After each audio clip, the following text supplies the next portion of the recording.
और एसी बंद किए हुए हैं।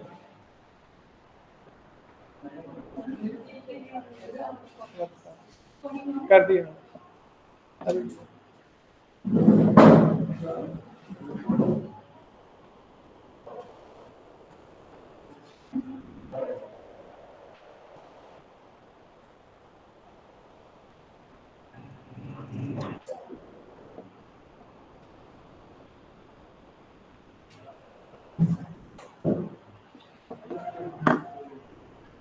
अच्छा, इसमें देखें सबसे पहले सोलर एक्लिप्स है, तो इसमें कब होता है सोलर एक्लिप्स, इसके बारे में इसको पता है?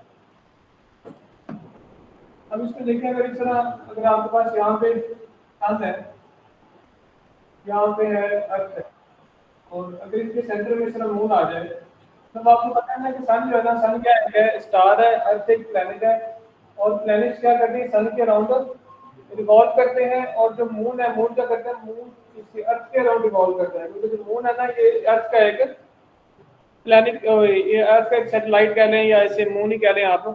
और इसका साइंटिफिक नेम आपको पता है, ल्यूना होता है। और ये क्या करता है, ये सन के अराउंड जो है ना, अर्थ इसके अराउंड रिवॉल्व कर रही है और इसके अराउंड रिवॉल्व कर रहा है। अगर तीनों किसी वक्त में एक ही लाइन में आ जाए, स्ट्रेट लाइन में आ जाए, अब इस वक्त क्या होता है, अब आपको पता है कि स्टार जो सन है, सन बेसिकली क्या एक स्टार है, और स्टार की प्रॉपर्टी क्या होती है कि स्टार की जो है ना अपनी लाइट होती है, ठीक है, और जो मून अर्थ है, अर्थ एक प्लेनेट है, और प्लेनेट की अपनी लाइट नहीं होती, तो सन से लाइट अर्थ ले रही है, जो रोशनी यहाँ दे रही है इससे दी जा रही है। तो अगर किसी अगर इस तरह हो कि इन दोनों के दरमियान में इस तरह की और बॉडी आ जाए, जैसे कि मून आ गए, तो उससे क्या होता है कि ये लाइट है सन रेज है ना, वो इधर आके ना कुछ यहाँ पे आके स्ट्रक हो जाती है इस तरह करके, और जो साइड से इतना इस तरह करके कुछ आगे जा रही होती है इस तरह करके, मतलब कि जो सेंटर है ना, सेंटर से कंप्लीट जो है ना ब्लॉकेज ऑफ लाइट हो जाएगा, और साइड है ना यहाँ से आगे लाइट आगे मतलब रिफ्लेक्ट होकर आगे जा रही है। तो जो इस वक्त फिनोमेना होगा ना, जब सन और अर्थ के दरमियान में मून आ जाएगा, क्या आ जाएगा, सन और अर्थ के दरमियान में मून मून आ जाएगा, उसे हम क्या कहेंगे, सोलर एक्लिप्स कहेंगे। अब इसको लिख लें आप, when moon comes between sun and earth, इसमें ये लिख लें आप। और ना इसके बारे में एक सवाल और आता है,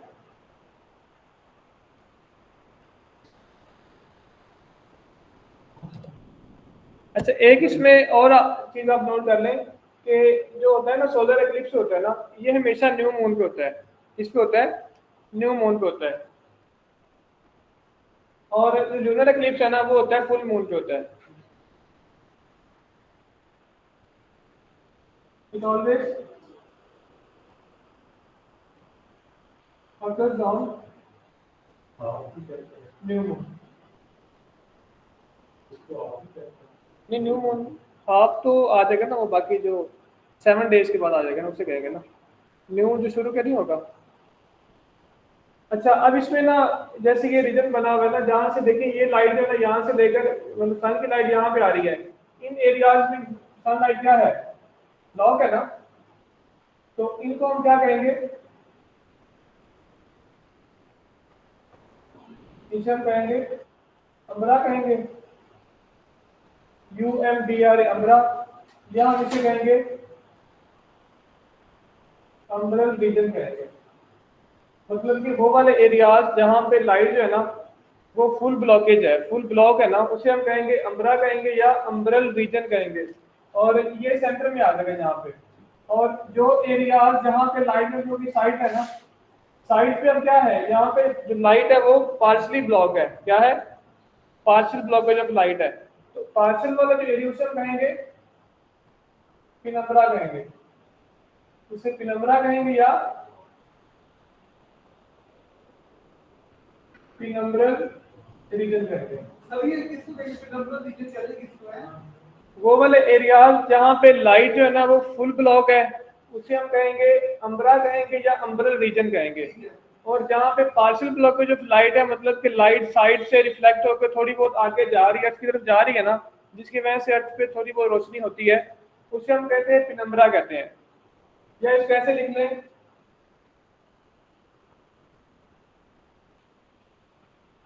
फुल ब्लॉकेज ऑफ लाइट किसे हम कहेंगे, अम्ब्रा कहेंगे या अम्ब्रल रीजन।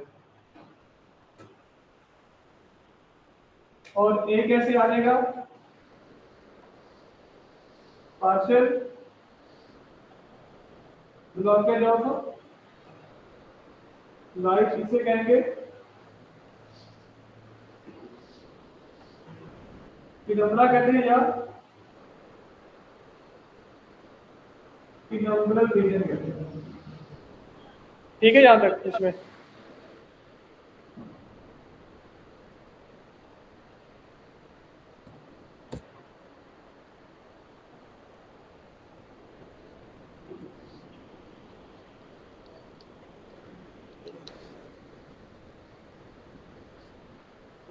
चलिए ठीक है, अब नेक्स्ट बड़ा लिखता हूँ थोड़ा सा। अच्छा इसकी हमें याद रखना में लगी ना सारी। अब इसमें एक चीज और ऐड कर लें। अब एक होता है, आपको पता है ल्यूनर एक्लिप्स होता है, क्या होता है ल्यूनर एक्लिप्स, वो कब होता है, ल्यूनर एक्लिप्स कब होता है, नहीं नहीं उसमें इनकी जो है ना वो अरेंजमेंट कैसे होगी, सूरज क्या आ जाएगा, अब उसमें इतना होगा सन यहाँ पे होगा, यहाँ पे क्या आ जाएगा, अर्थ आ जाएगी, यहाँ पे क्या आ जाएगा, हाँ, when earth comes between sun and moon this phenomena is called lunar eclipse। अब यहाँ पे इसको चेंज कर दो, इसको आप लोग लिखते हैं when earth comes between sun and moon।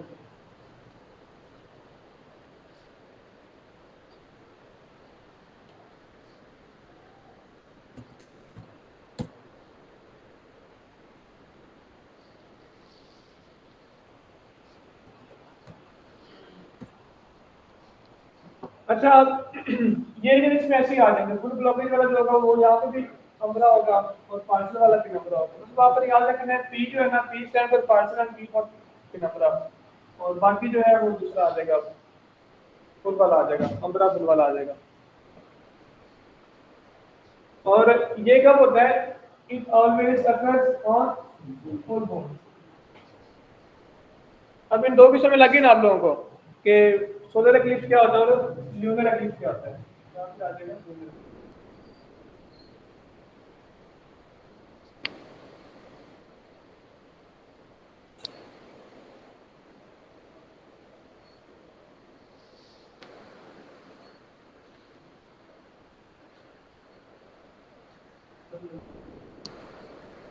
क्या चीज,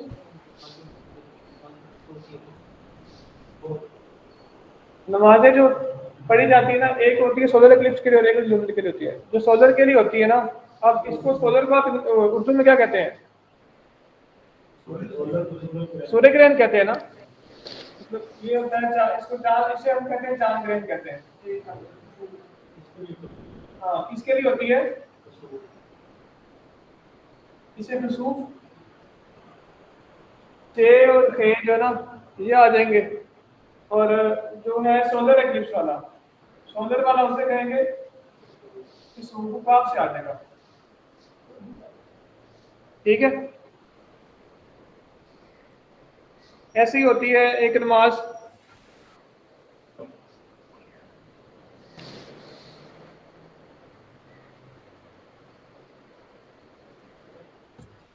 एक नमाज बारिश के लिए मांगी है, दूसरे क्या कहते हैं, नमाज इस्तिस्का कहते हैं।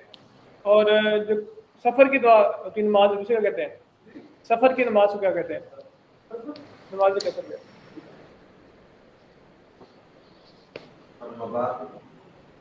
क्या चीज,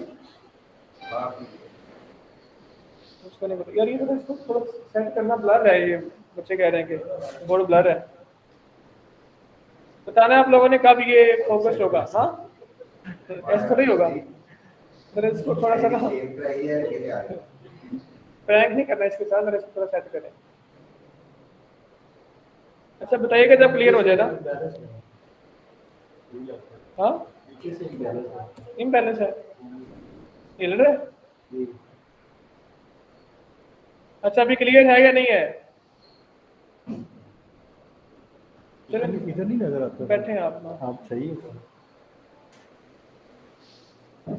थोड़ा करीब करना है इसको, थोड़ा सा करीब करना है, मे भी हो जाए सेट, इसका फोकस कम हो जाएगा। हाँ जी, अब क्लियर है, बैठ जाए बस, हो गया तो ठीक है।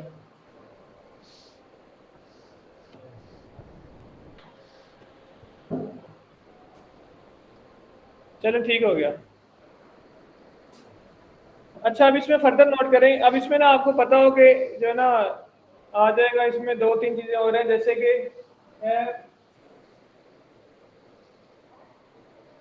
Average distance between earth and moon. Earth और मून के दरमियान जो है ना एवरेज डिस्टेंस का बता दें, ये बताएं कितना होता है 150 मिलियन अर्थ और मून के दरमियान। अच्छा, इसमें दो डिस्टेंस आते हैं, एक डिस्टेंस आ जाएगा डिस्टेंस बिटवीन अर्थ एंड सन। अगर अर्थ एंड सन की बात होगी ना, वो कितना होगा 150 मिलियन किलोमीटर आ जाएगा। और अगर बात होगी distance between earth and moon, वो आ जाएगा 384 आ जाएगा। हाँ जी, वो ज्यादा है, ये कम है यार, वो 150 मिलियन है, या 384 है, 3,84,000 कितना आ जाएगा। Average distance between earth and moon जो है ना, वो आ जाएगा 3,84,000 किलोमीटर आ जाएगा। ये कम है। हाँ जी, क्या कर लो,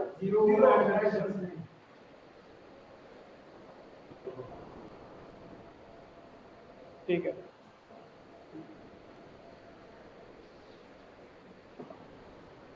अच्छा, अब इसमें ना दो चीजें और आ जाएंगी, एक इसमें एक होता है फिनोमेना, उसे कहते हैं एपोजी कहते हैं। अब जो एपोजी होता है ना, वो क्या होता है, जब अर्थ और मून जो है ना, उनके दरमियान डिस्टेंस मैक्सिमम होगा, क्या होगा, मतलब रेवोल्यूशन की वजह से एक अगर दोनों ये ना इनके दरमियान फासला मैक्सिमम हो जाएगा ना, उसे हम कहते हैं एपोजी कहते हैं। इसको लिख लें, when the distance between earth and moon is maximum,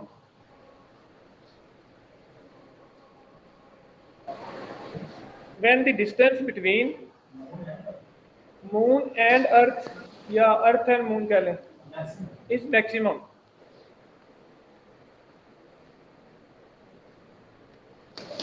this is called apogee. और इसमें डिस्टेंस होता कितना है, इसमें होता है 4,05,000 किलोमीटर, 4, 5 एंड 30, इसे हम कहते हैं एपोजी कहते हैं। अच्छा, अगर ये डिस्टेंस आ जाएगा ना आपके पास, उसमें आ जाएगा, मिल गया, उसमें माइल में गिवन होगा, फिर आप इसे कैसे कन्वर्ट करेंगे, 1 किलोमीटर में कितने माइल होते हैं,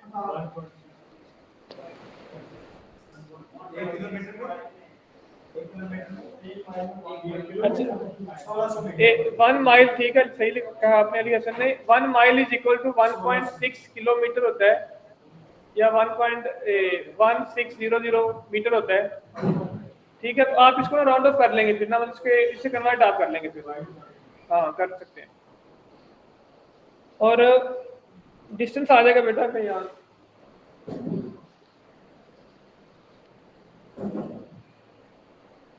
कितना आ जाएगा, 405,000 आ जाएगा। हाँ जी, डिवाइड कर लेंगे इसको। अब ये आ जाएगा एपोजी में, आ जाएगा एपोजी में क्या होगा, डिस्टेंस हो जाएगा अर्थ और मून के दरमियान मैक्सिमम हो जाएगा, एक होगा ऐसी आ जाएगी चीज, और पेरिजी आ जाएंगे। अब पेरिजी में क्या होता है, डिस्टेंस। अब इसमें आ जाएगा, वे आ जाएगा, अब इसमें क्या आ जाएगा कि वो जब दोनों के दरमियान डिस्टेंस मिनिमम होगा, जब दोनों क्लोज होंगे। हाँ वो भी नहीं, ये और है, वो होता है सन और अर्थ में होता है ये, हाँ वही है, आगे वो भी करते हैं हमने इसके बाद। अच्छा, अब इसमें क्या आ जाएगा, इसमें आ जाएगा पेरिजी में आ जाएगा 3,63,100 किलोमीटर,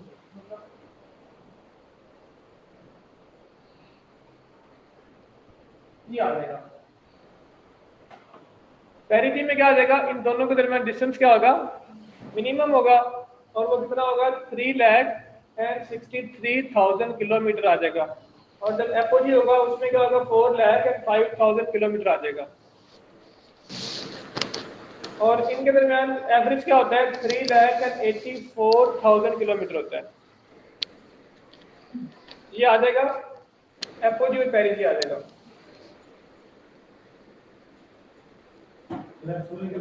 हाँ कहाँ लिखे, मैं इरेज कर दूं ये वाला।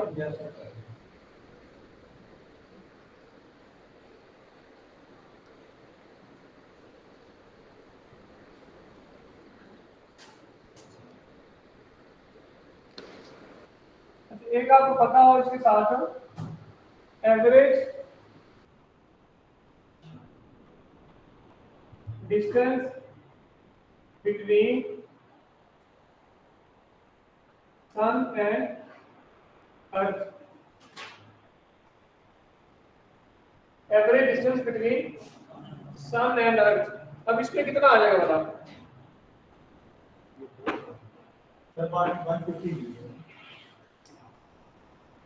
एवरेज होता है बेटा 150 मिलियन किलोमीटर होता है, ठीक है। अब जैसे वहां पे था ना उसमें एपोजी था पेरिजी था, ये पानी में नहीं देता ना, उसमें था एपोजी और पेरिजी था। अब इसमें क्या आ जाएगा, इसमें एफ हेलियन आ जाएगा और पेरी हेलियन आ जाएगा। एक इसमें क्या आ जाएगा एफ हेलियन आ जाएगा और एक पेरी हेलियन। अब जैसे वहां पे था एपोजी में था, एपोजी में क्या था कि सन और मून और अर्थ क्या थे आपस में अवे थे ना, उनका डिस्टेंस मैक्सिमम था। अब यहाँ पे क्या हो जाएगा, ये दोनों क्या होंगे, यहाँ पे अब किसकी बात हो रही है सन और अर्थ की बात हो रही है, तो ये यहाँ पे फिर क्या होंगे दूर होंगे, मैक्सिमम फासले पे होंगे। तो वो कितना होगा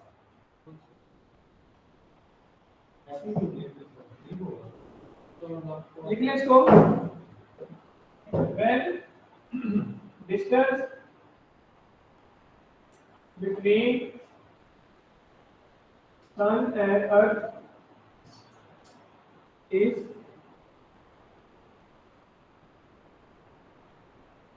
मैक्सिमम, इसे हम कहेंगे एफ हेलियन कहेंगे, या आप इसे ऐसे कह रहे हैं अबे, यहाँ पे याद रखना ए से एफ हेलियन है और ए से अबे है। और ये डिस्टेंस होता कितना है, कितना 153 मिलियन किलोमीटर होता है। मतलब कि जो नॉर्मल डिस्टेंस होता है ना उससे ये 3 मिलियन किलोमीटर अवे होता है। और ये कब होता है, अर्थ और इनके दरमियान जो सन, हाँ ये कब होता है, डिस्टेंस ज्यादा होता है ना, ज्यादा होता है। गर्मियों में होता नहीं, सर्दियों में अरे ये क्यों कहते हैं कि जनवरी में सूरज सबसे यार ये इस तरह होता है ना, ये सिर्फ अपना हमारे, अब इसमें इस तरह होता है कि एक होता है नॉर्थ हेमिस्फीयर, एक होता है साउथ हेमिस्फीयर होता है। अब जब आपको पता है नॉर्थ हेमिस्फीयर में सूर्य करीब होता है ना, साउथ में तब क्या होता है, साउथ में तब वो दूर होता है। तो अब देखिए हमारे यहाँ मतलब हम नॉर्थ में रह रहे हैं ना, अब नॉर्थ हेमिस्फीयर में क्या होता है सर एक सेकंड बोलो,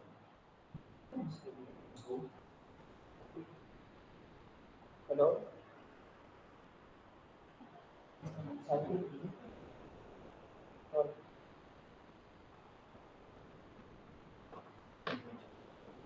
अल्हम्दुलिल्लाह।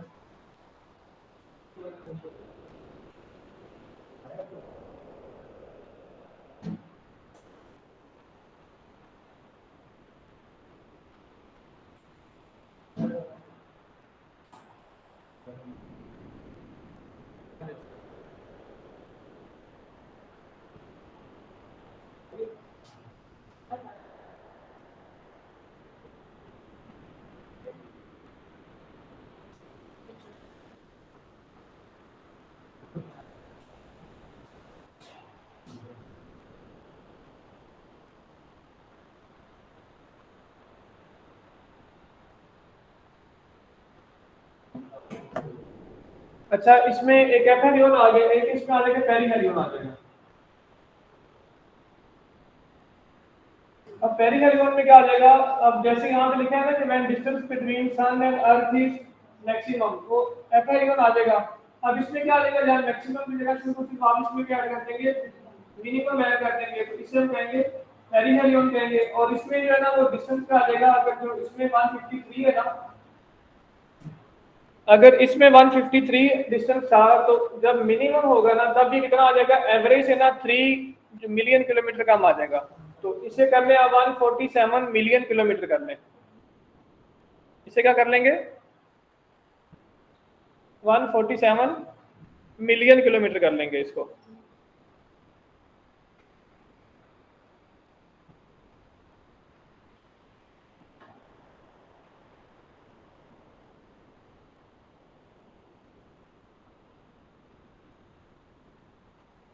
और ये वाला फिनोमेना जुलाई में होता है नॉर्मली ना, ये जुलाई में होता है और ये आता है जनवरी में आ जाएगा, ये वाला एपेलियन का।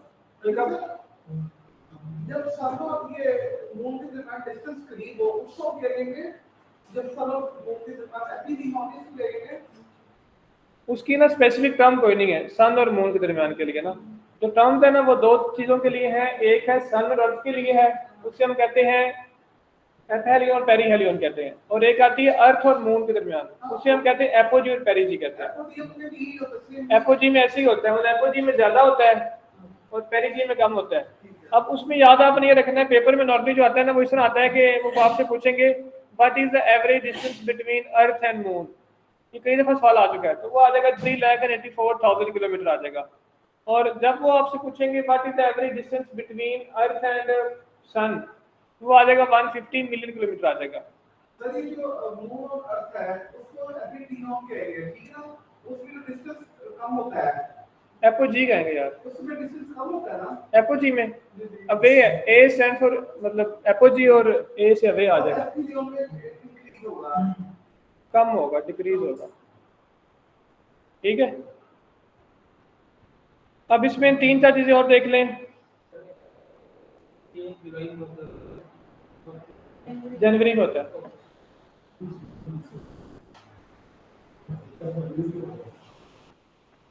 फरवरी में नहीं होता यार, ये बता रहा था नहीं फरवरी में नहीं होता। सूर्य दूर चला जाता है। हाँ सती आ जाती है।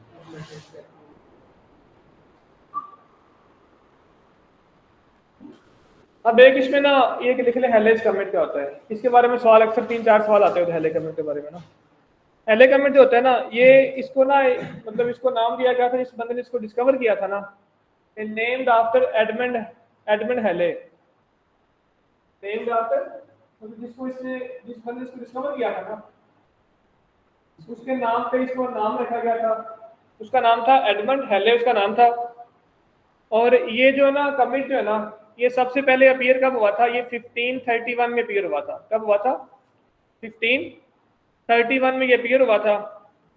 और जो ये वाला होता है ना जो ये कमिट है ना, हेलेस कमिट जो है ना, ये हर 76 ईयर्स के बाद रीअपीयर होता है। इट लिख लें, इट रीअपीयर्स आफ्टर एवरी 76 ईयर्स। ठीक है, अब ये फर्स्ट टाइम कब हुआ था, फर्स्ट टाइम ये हुआ था 1531 में हुआ था। और इसके बाद फिर 76 ईयर के बाद इस तरह करके होता गया। और ये जो है ना, ये मतलब अभी जो रिसेंट ये जो अपीयर हुआ है ना, लास्टली आप कह लें, lastly it appears in 1986, lastly it appears in commit पे होता है कि ना, मतलब एक कलेक्शन ऑफ स्टार्स होता है ना। तो अब इसमें क्या आ जाएगा, ये लास्टली कब ये हुआ था,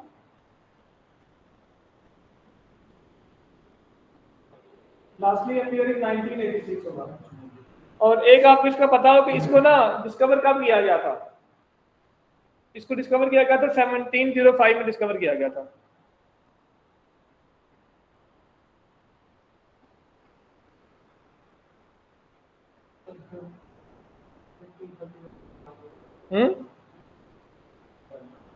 क्या कह रहे हैं,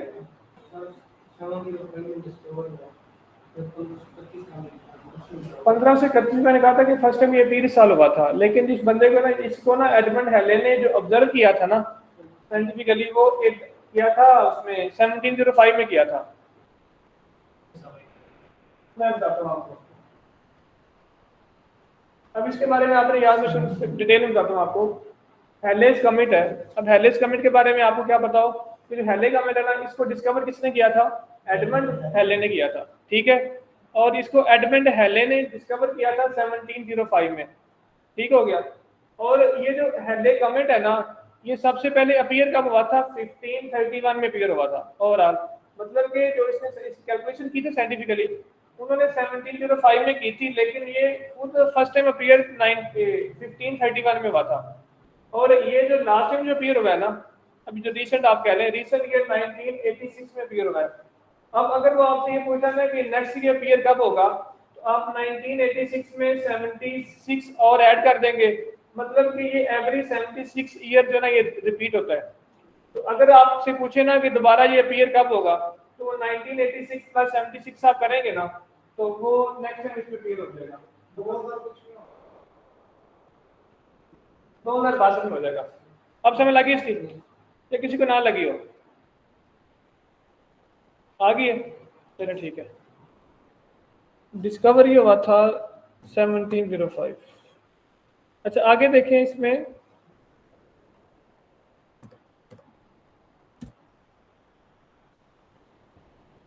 नेक्स्ट इसमें आ जाएगा एक, आपको मैंने बताया था उस दिन उसका एस्टेरॉयड बेल्ट हो जाएगा। अब एस्टेरॉयड बेल्ट के बारे में आपको बस इसकी लोकेशन पता हो कि इसकी लोकेशन क्या है। उसने हमने देखा था इसको ना उसमें, जब हम जुपिटर को डिस्कस कर रहे थे। एस्टेरॉयड बेल्ट जो है ये किन किन के दरमियान होता है? तो ये ज़मीन और सैटर्न के दरमियान ये होता है between M and J. M and J होता है।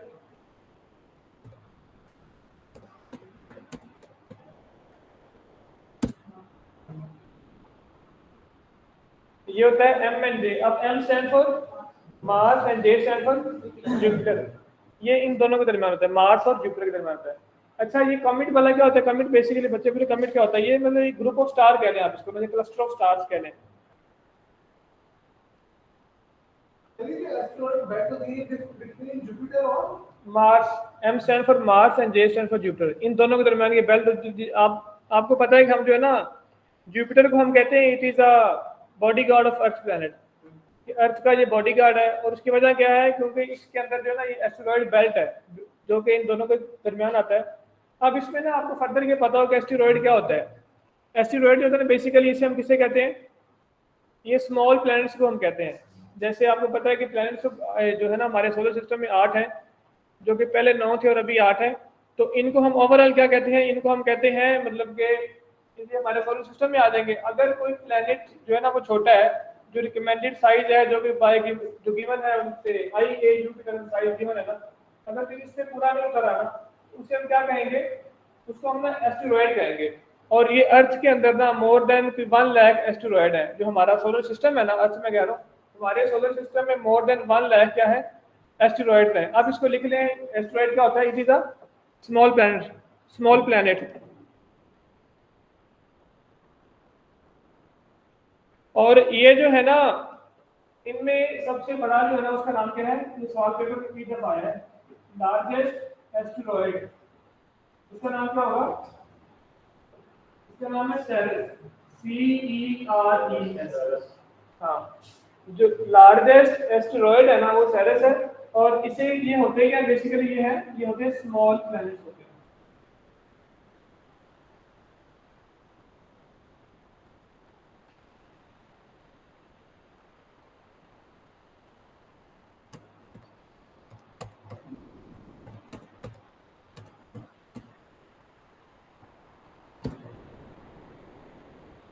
ठीक है जहां तक।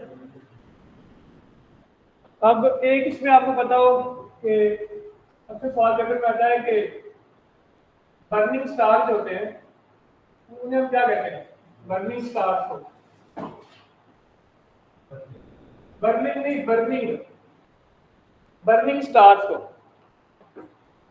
अब एक इसमें देखा हमने, कमिट देखा है, एस्टेरॉयड देखा है, और एक होता है मीटियोर आता है। क्या होता है? मीटियोर। जो अक्सर आप लोगों ने सुना होगा, हम लोग कहते हैं जैसे कि आसमान में किसी पे अगर ना आग नजर हमें आए ना, तो हम क्या कहते हैं कि शैतान को अल्लाह फरिश्तों ने आग मारी है ना। वो बेसिकली क्या होता है, वो बर्निंग स्टार्स होते हैं जो कि नीचे टूटते हुए सितारे होते हैं ना, तो बर्निंग स्टार्स होते हैं उन्हें क्या कहते हैं, मीटियोर। हाँ जी, इसे हम कहते हैं मीटियोर कहते हैं, ये लिख लें। सर इसको शहादत साकिब भी लेते ना।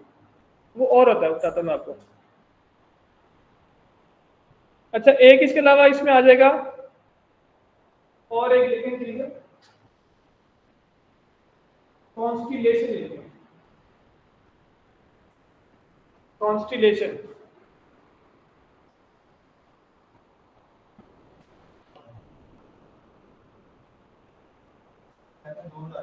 पाकिस्तान में वेटरन्स बिना दुनिया पे 26 या 27 रुपए पता नहीं कर।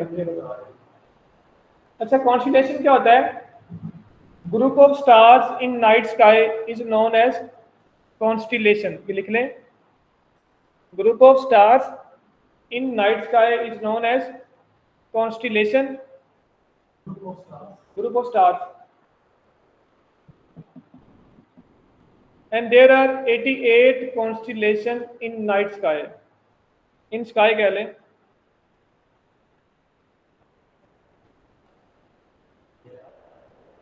there are 88 constellation, 88। ये होता क्या है? ग्रुप ऑफ स्टार्स, और ये 88 है, और इसमें जो मोस्ट प्रोमिनेंट है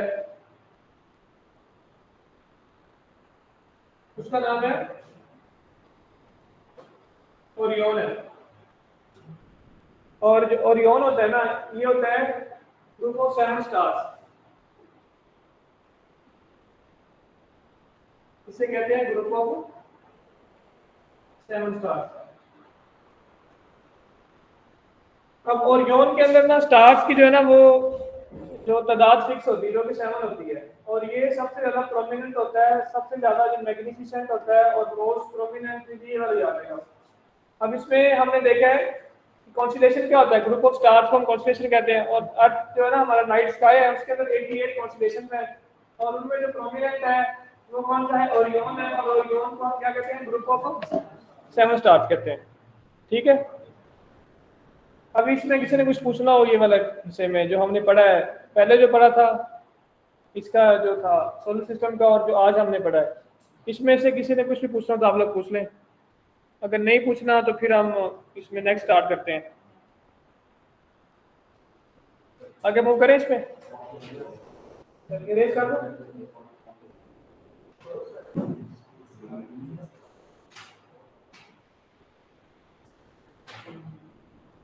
अच्छा, आप लोगों में से आज बीपीएससी के 5 पेपर कम से कम 5 किस बंदे ने किए हैं? शाबाश, कितने किए आपने बेटा? 7, ठीक है। और किसी ने किया 5? कितने किए आपने? शाबाश, 5। नाम क्या आपका? सादी। आपने कितने किए हैं?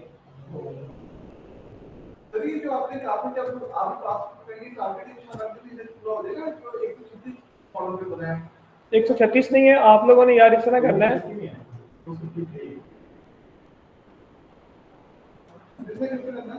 आप लोगों ने इस तरह करना है कि जो है ना,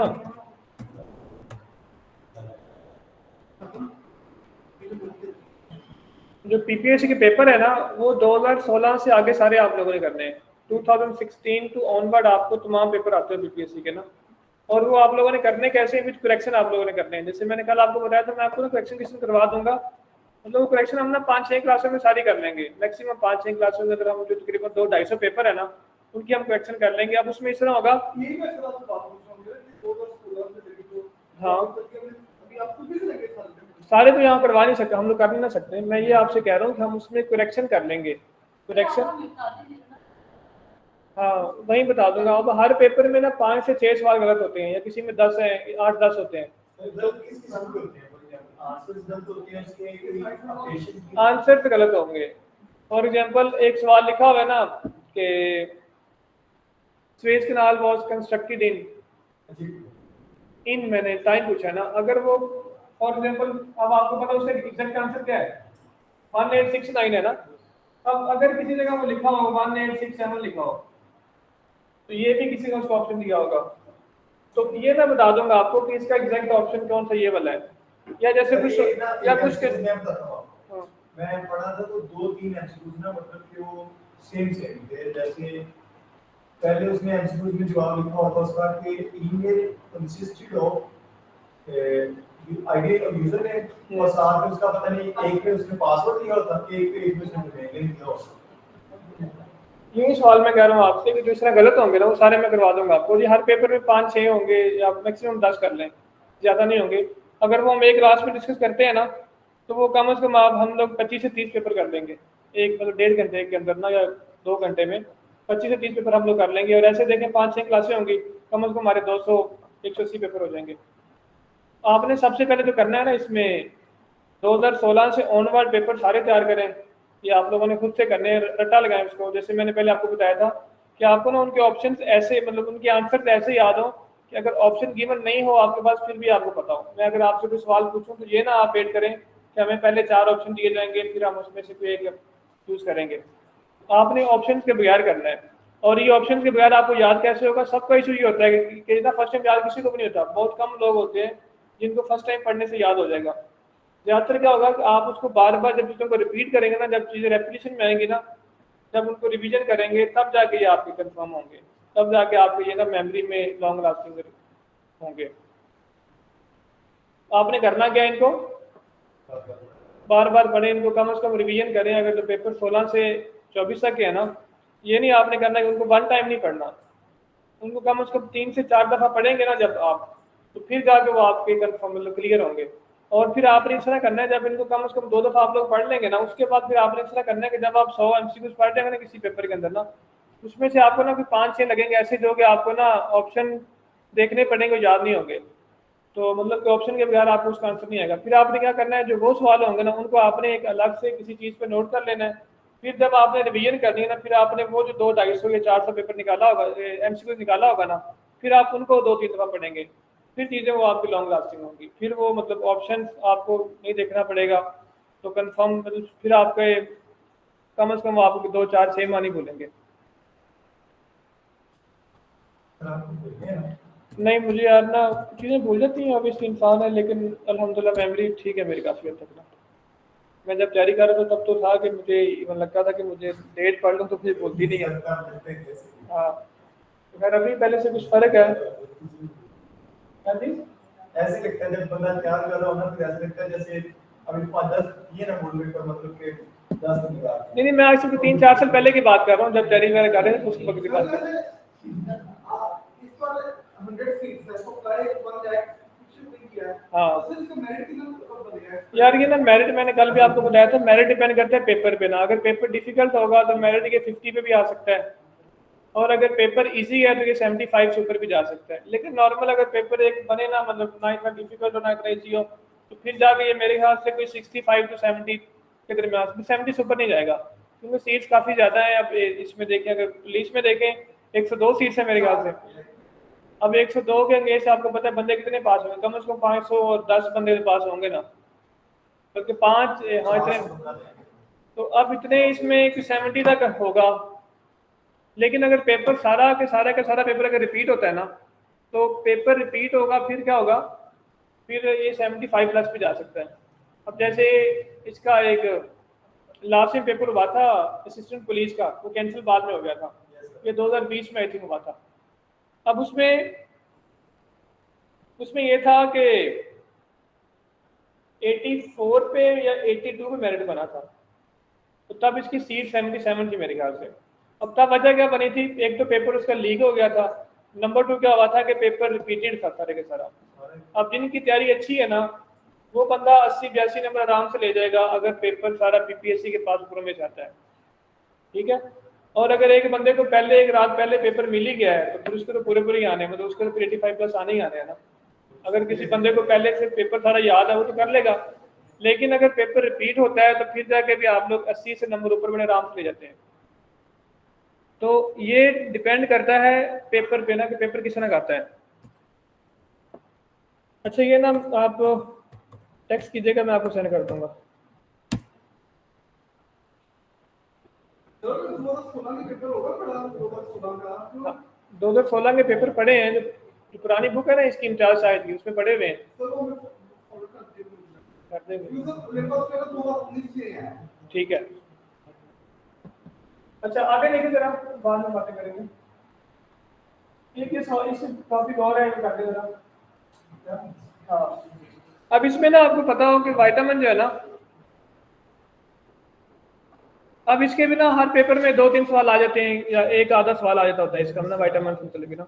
अब विटामिन के मतलब आपको पता हो, अब विटामिन के अंदर ना इसमें जो मेजर है ना आपको पता है 6 तरह के विटामिन होते हैं। विटामिन ए है, विटामिन बी है, विटामिन सी है, विटामिन डी और विटामिन के है। B12 और C बी में आगे फर्दर आ जाएंगे, लेकिन मेजर इसमें 6 ही आ जाएंगे, vitamin A B C D और के, ई और के। अब इसमें आपको इसमें आगे फर्दर जो 6 विटामिन है ना, इन 6 विटामिन में आगे इनको ना क्लासिफाई किया गया 2 तरह से। एक इसमें आ जाते हैं फैट सॉल्युबल विटामिन था और एक इसमें आ जाएंगे वाटर सॉल्युबल विटामिन। विटामिन है कितने? ए बी सी डी ई और के, ये 6 हैं। अब इनमें एक होते हैं फैट सॉल्युबल, जो कि ह्यूमन बॉडी के अंदर फैट्स के अंदर हल हो जाएंगे, डिसॉल्व हो जाएंगे। वो कौन से होते हैं? उन्हें फैट सॉल्युबल कहते हैं। फैट सॉल्युबल कौन से होते हैं? ये वाले, हाँ ये आ जाएंगे, मतलब ए डी ई और के, ये वाले। या इनको आप ऐसे लिख लें, गड्ढा लिख लें, या इसको आप ऐसे लिख लें, दिगा लिख लें, इनको याद आप ऐसे रख लीजिएगा। ये होते हैं फैट सॉल्युबल होते हैं, और एक होते हैं इसमें वाटर सॉल्युबल, और ये रिमेनिंग 2 वाटर सॉल्युबल होते हैं। ये कौन से होते हैं? Vitamin B and vitamin C. Vitamin B and C कौन से होते हैं? वाटर सॉल्युबल होते हैं। और अगर पेपर में आपसे ये सवाल ना कोई करे कि वो कौन से विटामिन है जो कि ह्यूमन बॉडी के अंदर एब्जॉर्ब नहीं होते, वो कौन, जिनकी मतलब हमको ना डेली बेसिस पे ना लेनी पड़ती है, उसकी कुछ ना कुछ क्वांटिटी लेनी पड़ती है, तो वाटर सॉल्युबल होते हैं। तो वाटर सॉल्युबल क्या होते हैं? विटामिन बी और विटामिन सी कौन से हैं? वाटर सॉल्युबल होते हैं। और फैट वाले कौन से? ये ह्यूमन बॉडी में स्टोर हो जाएंगे। अब इसमें ऑप्शन किस तरह आएगा कि वो इस तरह से आपको सवाल पूछेंगे which of the following vitamin is stored in human body. तो स्टोर वाले कौन से आ जाएंगे? विटामिन ए भी हो सकता है, विटामिन डी भी हो सकता है, ई भी हो सकता है और के भी हो सकता है। और स्टोर कौन से नहीं होंगे? विटामिन बी स्टोर नहीं होगा और विटामिन सी स्टोर नहीं होगा, बाकी सारे के सारे स्टोर हो जाएंगे। अब अच्छा, बल्कि एक आप चीज और लिख लें, विटामिन जो है इसको डिस्कवर किसने किया था? कैसिमर ने किया था, कैसिमर फंक ने। Vitamins were discovered by Casimir Funk in 1912। कैसिमर फंक ने इनको 1912 में जाके डिस्कवर किया था।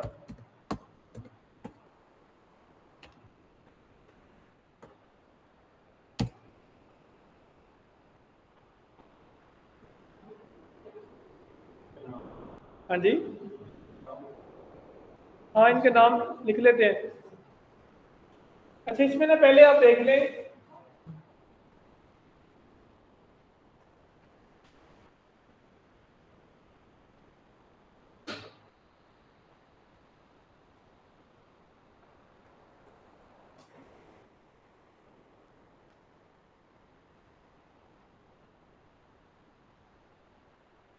अच्छा इसमें देख लें, अब इनमें लिख लें आप ना ऐसे ना एक चार्ट बना लें, नेम वाला आ जाएगा, सोर्सेज आ जाएंगे, फंक्शन आ जाएंगे और एक डेफिशिएंसी डिजीज आ जाएगी।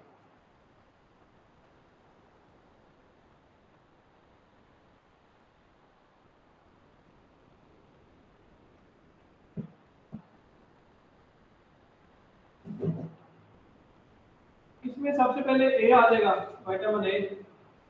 विटामिन ए के सोर्सेज कौन से आ जाएंगे? X हाँ, इसमें सबसे पहले आ जाएगी ग्रीन वेजिटेबल्स आ जाएंगी, ग्रीन वेजिटेबल्स एक्स।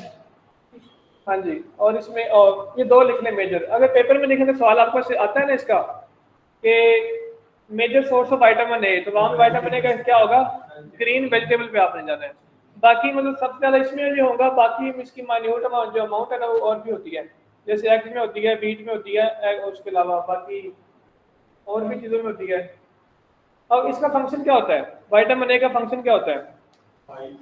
आई साइट इससे हमारी इंप्रूव होती है, तो विटामिन ए इसमें क्या आ जाएगा? इंप्रूव आई साइट,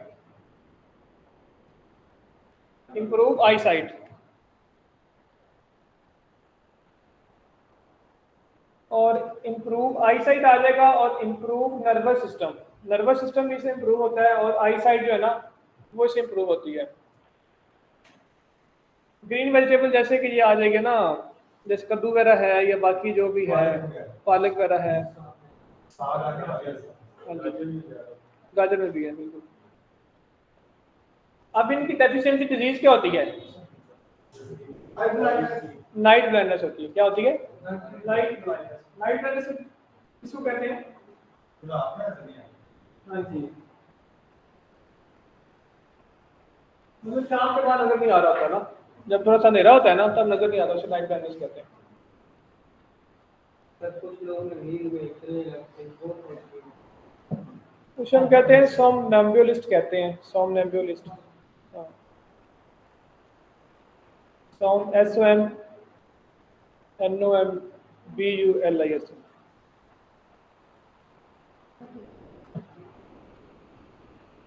अच्छा, इसके बाद आ जाए विटामिन बी पे आ जाए। विटामिन बी का जो मेजर सोर्स है वो सीड्स आ जाएंगे। क्या आ जाएंगे?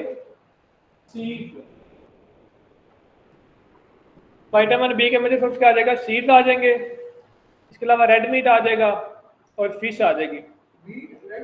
Seeds, red meat and fish. अब फिश कौन सा मीट होता है? रेड होता है कि वाइट होता है? फिश। और रेड में क्या क्या आता है? रेड मीट में कौन सा मीट आता है? बीफ एंड मटन आता है। हाँ जी, वो रेड में आ जाएगा। और वाइट में क्या आ जाएगा? फिश एंड चिकन आ जाएगा, तो मेजर आ जाएगा। अच्छा, अब इसमें लिख लिया हमने, इसमें सीड्स आ गया, उसके बाद क्या आ जाएगा? रेड मीट है, फिश है। अब इसके अलावा इसके अंदर क्या होता है? जो विटामिन बी है ना, विटामिन बी हमारी हीमोग्लोबिन लेवल मेंटेन रखता है, मेंटेन एचबी लेवल। अब एचबी स्टैंड फॉर हीमोग्लोबिन। आपको पता है हीमोग्लोबिन, और हीमोग्लोबिन क्या करता है? ये एक रेड कलर का पिगमेंट है जो कि ह्यूमन ब्लड के अंदर होता है। तो इसको इंप्रूव जो मेंटेन कौन रखता है? विटामिन बी रखता है। और इसके अलावा ये हमारी बॉडी को ना विटामिन बी जो ना एनर्जी प्रोवाइड करता है, प्रोवाइड एनर्जी या टू आवर बॉडी। और इसकी एक डिजीज होती है, डेफिशिएंसी डिजीज, उसका नाम क्या होता है? अब जो विटामिन बी है ना, विटामिन बी को आपको पता है, हम ना इसे कहते हैं विटामिन बी कॉम्प्लेक्स कहते हैं, ऐसी है ना। अब इसमें B1 होता है, B2 होता है, B3 होता है, इस तरह आगे B5 है, B6 है, B7 है, B9 है, B11 है, इस तरह करके ना। हाँ, अब इसमें लिखें इसकी जो डेफिशिएंसी, इसमें लिखें B1 लिखें पहले, B12 भी होता है गुड। B1 जो होता है ना उसकी होती है डेफिशिएंसी डिजीज, बेरी होती है, ये एक स्किन डिजीज होती है। आगे B2, B6 and B12, B2, B6 and B12, मतलब B1 की होती है बेरी,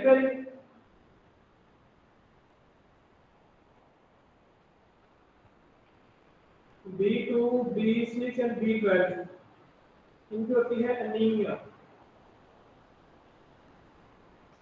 एनीमिया जैसे नहीं कुछ लोगों को जो होता है थैलेसीमिया जो होता है ना, अब थैलेसीमिया जो होता है ना उसकी कह लें एक आयरन डेफिशिएंसी कह लें आप इसको ना, बेसिकली ये इसकी इनिशियल स्टेज क्या होती है एनीमिया ना। अच्छा, अब इसके अलावा एक इसमें आ जाएगा B3 आ जाएगा, B3 कम हो जाता है, आयरन डेफिशिएंसी, एचबी लेवल कम हो जाता है आपका। एक आ जाएगा B3 में आ जाएगा पेलेग्रा आ जाएगा, PALLEGARA, पेलेग्रा।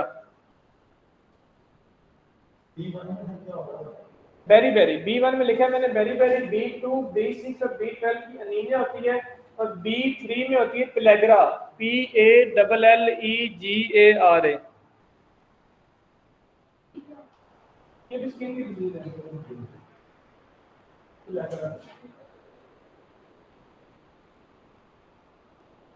अच्छा, आज के बाद देखते हैं आपको सी देखिए, विटामिन सी। विटामिन सी का मेजर सोर्स क्या होता है? सिट्रस फ्रूट्स होते हैं। हाँ जी, ऑरेंजेस जैसे है, गावा हो गया, ऑरेंज हो गया, इसमें आ जाएंगे सबसे पहले।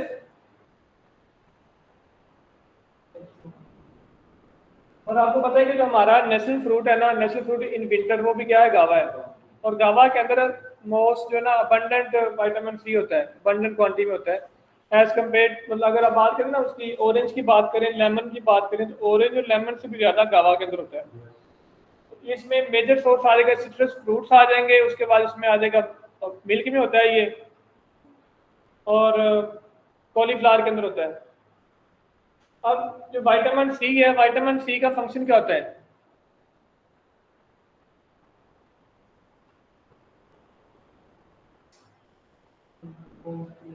इसमें क्या आ जाएगा? इम्प्रूव स्किन, इसमें आ जाएगा improve skin and improve digestive system.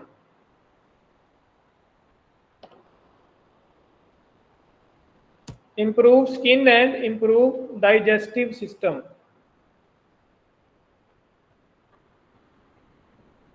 और इसकी डेफिशिएंसी डिजीज क्या होती है? चर्बी होती है। क्या होती है?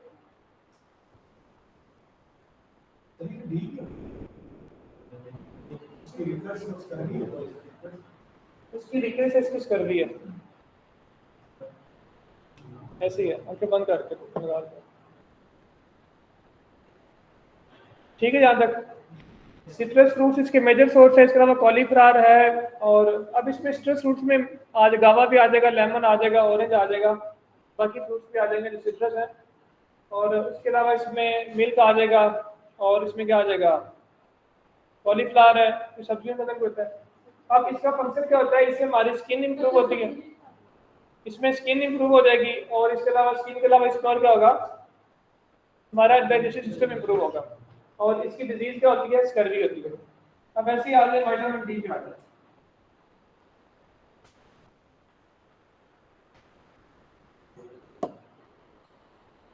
जो विटामिन डी है ना, विटामिन डी का मेजर सोर्स क्या होता है?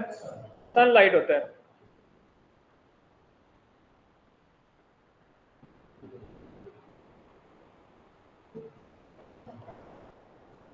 यार ना मिल्क कहते हैं, मिल्क के बारे में कहते हैं कि milk is a perfect diet, जिसके अंदर तमाम विटामिन होते हैं। अच्छा, विटामिन डी का लिख लें। विटामिन डी का मेजर सोर्स क्या आ जाएगा? सनलाइट है। और सनलाइट जो होता है ना, सनलाइट ह्यूमन बॉडी खुद प्रोड्यूस कर, जो सनलाइट का विटामिन डी ह्यूमन बॉडी खुद प्रोड्यूस कर लेती है। तो इसका मेजर सोर्स है ना विटामिन डी का, वो सनलाइट है। सनलाइट के बाद इसके अलावा ये ना एग के अंदर होता है, एग यॉक के अंदर भी ना विटामिन डी थोड़ी सी क्वांटिटी में होता है, लेकिन इसकी मेजर क्वांटिटी विटामिन डी की ना हमें जो हमारी बॉडी को मिलती है ना, वो सनलाइट से मिलती है। हाँ,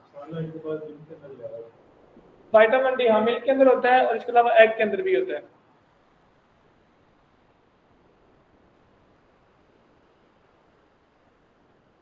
अब विटामिन डी का फंक्शन क्या होता है? विटामिन डी जो होता है ना, बेसिकली हमारी हड्डियों को मजबूत करता है। तो हमारी हड्डियां किससे बनी होती हैं? कैल्शियम से बनी होती है और फास्फोरस से बनी होती है, ऐसी है ना। अब विटामिन डी क्या करता है? विटामिन डी हमारी बॉडी को ना ये कैल्शियम और फास्फोरस को ना रिटेन करवाने में और उसको एब्जॉर्ब करवाने में हेल्प करता है। इसका फंक्शन लिख लें, हेल्प द बॉडी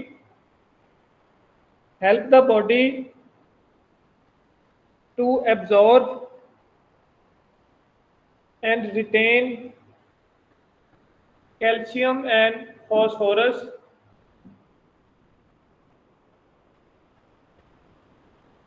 ये इसका फंक्शन होता है। Vitamin to retain and absorb calcium and phosphorus.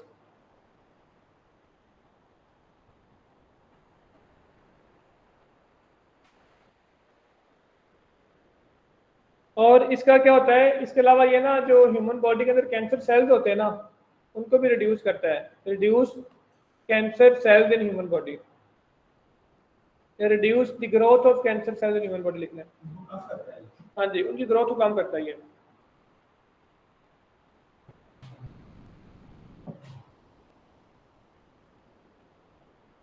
इसके लिए पीना चाहिए रात जब मर्जी पी लें, लाजमी रात को तो नहीं है, शुगर पी सकते हैं, उसमें क्या है। अच्छा, इसकी डिजीज क्या होती है? सर वही आप रिकेट्स है, RICKETS, रिकेट्स है। ऑस्टियोमलेशिया भी होती है, ऑस्टियोपोरोसिस होती है, वो हम बाद में करेंगे जब ह्यूमन बॉडी की बात करेंगे ना। ये अली यहाँ पे लिखा है ऑस्टियोमलेशिया लिखा है, ऑस्टियोमलेशिया भी होती है, पोरोसिस भी होती है, पीनिया भी होती है। तो इसमें आप एक ही लिखना है, विटामिन डी की डिजीज एक लिखना है, रिकेट्स।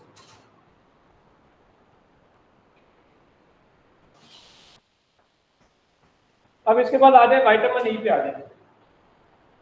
विटामिन ई जो है ना, विटामिन ई का मेजर सोर्स क्या होता है? इसमें सीड्स आ जाएंगे, एलमंड कर लें, एलमंड इसमें आ जाएगा,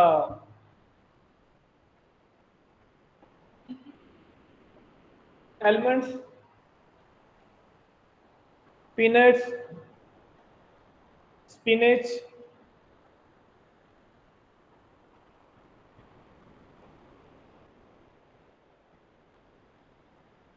और इनका फंक्शन क्या होता है? ये इम्प्रूव करते हैं, हमारा रिप्रोडक्टिव सिस्टम इम्प्रूव करते हैं, इम्प्रूव रिप्रोडक्टिव सिस्टम।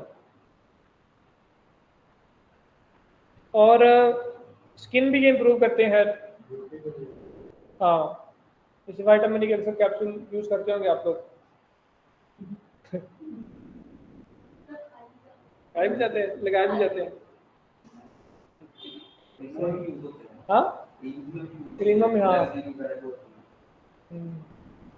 अच्छा, इसमें ये होता है, विटामिन ए का मेजर फंक्शन क्या होता है? इंप्रूव रिप्रोडक्टिव सिस्टम है, और इससे स्किन भी इंप्रूव होती है, आपको पता है एंटीऑक्सीडेंट होता है। और इनका इसमें आ जाएगा, इसकी डेफिशिएंसी क्या होगी? इसकी लिख लें, इनफर्टिलिटी। इनफर्टिलिटी होती है बांझपन।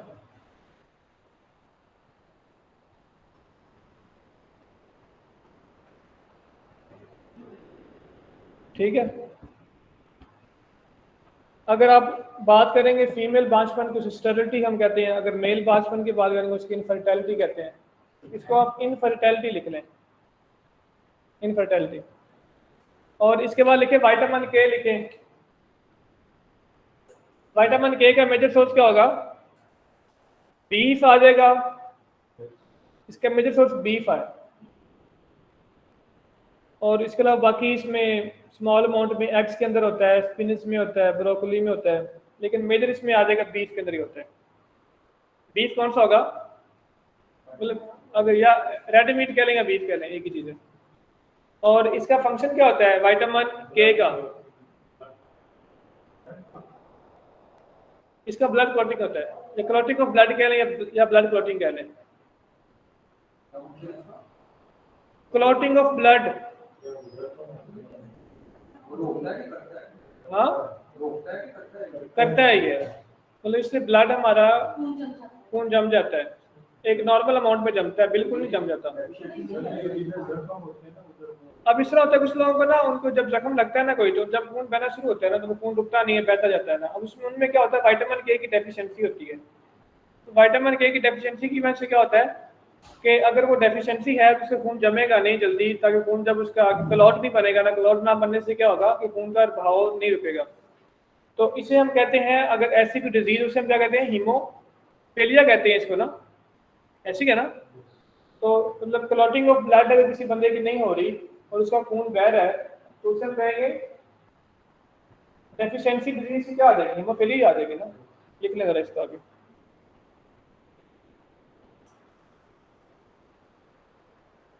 हीमोफीलिया या लिख लें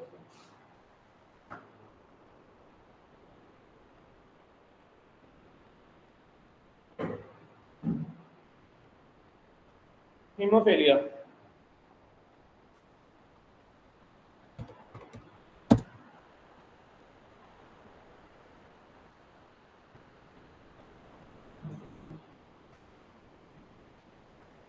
अब देखिए वाइटामिन हमने के साथ थोड़ा सा इसको रिवाइज कर लेते हैं, फिर मैं ना आगे इनके ना आपको दो चीज़ इसमें और बताऊंगा अभी ना, पहले इसको देख लें।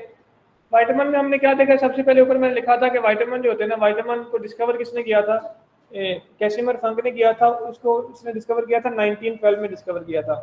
अब वाइटामिन में आगे ना फर्दर दो तरह के वाइटामिन होते हैं। एक वाइटामिन कौन से होते हैं, वो वाले वाइटामिन जो फैट सॉल्युबल होते हैं, और एक होते हैं वाटर सॉल्युबल वाइटामिन होते हैं। फैट सॉल्युबल वाइटामिन कौन से होते हैं, वो वाले वाइटामिन जो कि ह्यूमन बॉडी में जो फैट्स है ना उनमें सॉल्युबल होते हैं, उनके अंदर डिसॉल्व होते हैं। अब वो कौन से होते हैं, उसमें हम कहेंगे कि ए वाइटामिन होता है, और उसके अलावा डी होता है, ई होता है और के होता है, डी का या बी का कहते हैं उसको। और इसके अलावा दो वाइटामिन जो है वो होंगे वाइटामिन बी और वाइटामिन सी। ये क्या होते हैं, ये होते हैं वाटर सॉल्युबल होते हैं, ये ह्यूमन बॉडी में सॉल्युबल नहीं होते, ये हमारे यूरिन के थ्रू ह्यूमन बॉडी से निकल जाते हैं। हाँ जी, वाइटामिन बी और वाइटामिन सी। अब फर्दर हम इसमें देखा था वाइटामिन की जो है ना, वाइटामिन ए बी सी जो है इनका वाइटामिन का सबसे पहले सोर्स है। अब पेपर के पॉइंट ऑफ व्यू से आपने सिर्फ इनका एक मेजर सोर्स याद रखना, जैसे विटामिन ए उनका सोर्स आ जाएगा, ग्रीन वेजिटेबल आ जाएगा। और इसमें इसका फंक्शन क्या होता है, जो विटामिन ए का, इससे हमारी आईसाइट इंप्रूव होती है, हमारा नर्वस सिस्टम इंप्रूव होता है, और इनकी डेफिशिएंसी डिजीज क्या हो जाएगी, नाइट ब्लाइंडनेस हो जाएगी। और ऐसे विटामिन बी का मेजर सोर्स ये लिखा हुआ है, और विटामिन बी का फंक्शन क्या होता है, ह्यूमन बॉडी को ओवर एनर्जेटिक सिस्टम प्रोवाइड करना। और नंबर 2 इसका मेजर फंक्शन है वो हमारे ह्यूमन बॉडी के जो एचपी लेवल है ना उसको मेंटेन करना। तो ये क्या करती है, एचपी लेवल को मेंटेन करती है। आगे इसकी डेफिशिएंसी डिजीज में क्या आ जाएगी, B1 है, B2 आगे क्योंकि आपको पता है कि विटामिन बी को विटामिन बी कॉम्प्लेक्स कहते हैं। B1 है इसमें, उसके अलावा B1 है, B2 है, B3 है, B5 है, 6 है एंड अप टू B12 है ये। तो B1 को पेरीफेरी कहते हैं, B2, 6 और B12 की डेफिशिएंसी डिजीज को एनीमिया कहते हैं। B1 को पेरीफेरी कहते हैं, B1 की डेफिशिएंसी डिजीज को पेरीफेरी कहते हैं, और B3 फ्लैग्रा है। और ऐसे विटामिन डी है, विटामिन डी का मैंने आपको मेजर सोर्स बता दिया था, वो क्या था, सनलाइट था। और इसका फंक्शन क्या है, ह्यूमन बॉडी के अंदर हमारी हड्डियों को मजबूत करना इसका फंक्शन होता है। और इसमें ये कैसे होता है कि आपको पता है कि हड्डियां कैल्शियम से बनी होती है, मेजर सोर्स और फास्फोरस है। तो जो विटामिन डी है ना, विटामिन डी क्या करता है, ये हमारी बॉडी के विटामिन, हाँ विटामिन डी के टेस्ट होते हैं ना बालों के लिए, विटामिन बी का होता है, विटामिन और B12 होते हैं, मेरे ख्याल में 2 के होते हैं। किसी अगर बाल गिर रहे हैं ना तो वो 2 तरह के टेस्ट करवाता है, विटामिन डी कि विटामिन डी हमारी बॉडी में पूरा है या कम, अगर कम होगा तो उससे हेयर लॉस होता है। और ऐसे विटामिन B12 के भी होते हैं। और विटामिन डी में आ गया, विटामिन डी की डेफिशिएंसी डिजीज कर इसमें है, रिकेट्स है, और सी की स्कर्वी है। और विटामिन ई के मैंने आपको सोर्स बता दिए। विटामिन ई का फंक्शन क्या होता है, इसमें 2-3 फंक्शन थे। सबसे इसका मेन फंक्शन क्या है, हमारी बॉडी को रिप्रोडक्टिव सिस्टम इंप्रूव करता है। नंबर 2 इसमें क्या होता है, हमारी स्किन को इंप्रूव करता है। और इसकी डेफिशिएंसी डिजीज क्या होती है, इनफर्टिलिटी है, बांझपन होता है। और विटामिन के है, विटामिन के में क्या आ जाएगा, इसको हम कहते हैं हीमोफीलिया, इसकी डेफिशिएंसी डिजीज हीमोफीलिया है। और इसका मतलब विटामिन के का काम क्या होता है, क्लॉटिंग ऑफ ब्लड इसका काम होता है, ब्लड को क्लॉट करवाने से काम होता है। ठीक है यहाँ तक। अब देखिए आगे वाले विटामिन बी पे आ जाए। विटामिन बी का आपको पता है डिफरेंट नेम, अब ना इन तमाम के बल्कि आपको नाम पता हो। अब पेपर में अक्सर लिखा होता है कि scientific name of vitamin C, क्या होता है scientific name of vitamin C, paper में सवाल कई दफा आया हुआ है। विटामिन सी का साइंटिफिक नेम क्या होता है, आपने इसको बताया।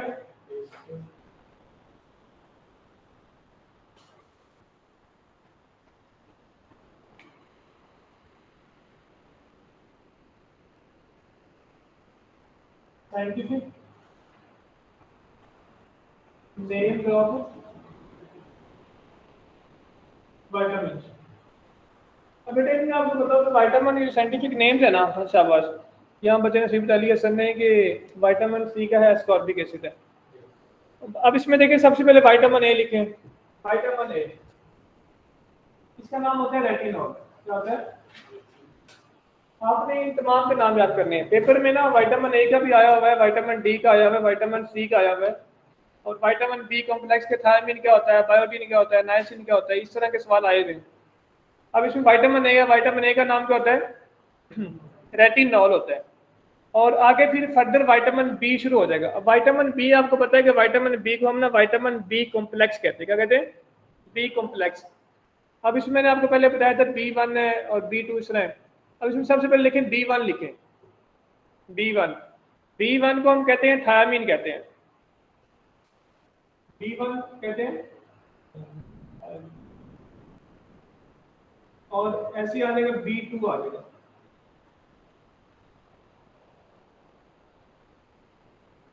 नया से नहीं राइबोफ्लेविन कहेंगे इसको। हाँ, राइबोफ्लेविन। और B3 नायासिन है, B3 क्या हो जाएगा?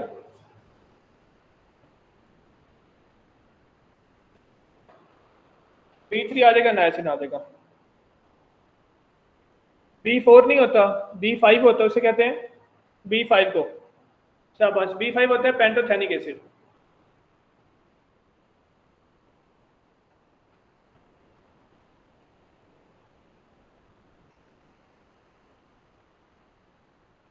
B5 होता है पेंटोथेनिक एसिड होता है।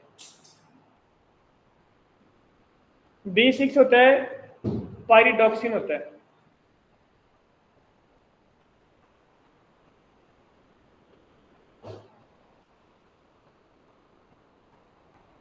B6 आ जाएगा पायरिडॉक्सिन। B7 बायोटिन, बायोटिन भी बालों के लोग इस्तेमाल करते हैं। बायोटिन मुंह पे ही लगाते हैं, बालों में लगाते हैं, हम बालों के लिए यूज करते हैं।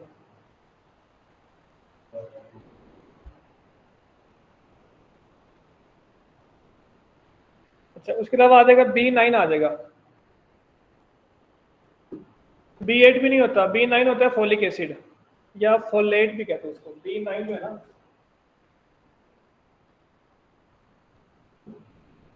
फोलिक एसिड, फोलिक एसिड और फोलेट, फोलेट भी लिखना। और उसके बाद B12 आ जाएगा। B12 को क्या होता है?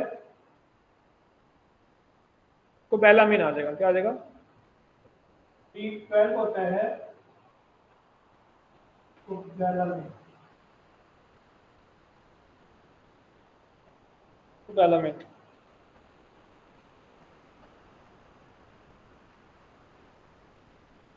अब विटामिन ए रेटिनॉल है, विटामिन बी आगे फर्दर इसमें देखें 1 2 3 4 5 6 7 8 इसमें आ गए। अब आ जाए विटामिन यहाँ पे सी में आ गए। विटामिन सी का नाम क्या होता है? एस्कॉर्बिक एसिड, सबको पता आप लोगों को, एस्कॉर्बिक एसिड। क्या लेगा? और डी क्या आ जाएगा? डी आ जाएगा कैल्शियम फेरोल। और विटामिन इसके बाद एक आ जाएगा, ई आ जाएगा।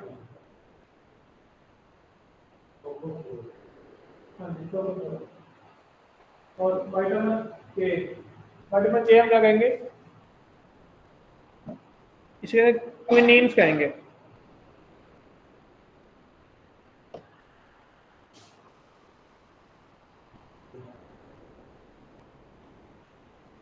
ये विटामिन के है। अब ये आप सबने लाजमी याद करने हैं इन तमाम के नाम जो है ना।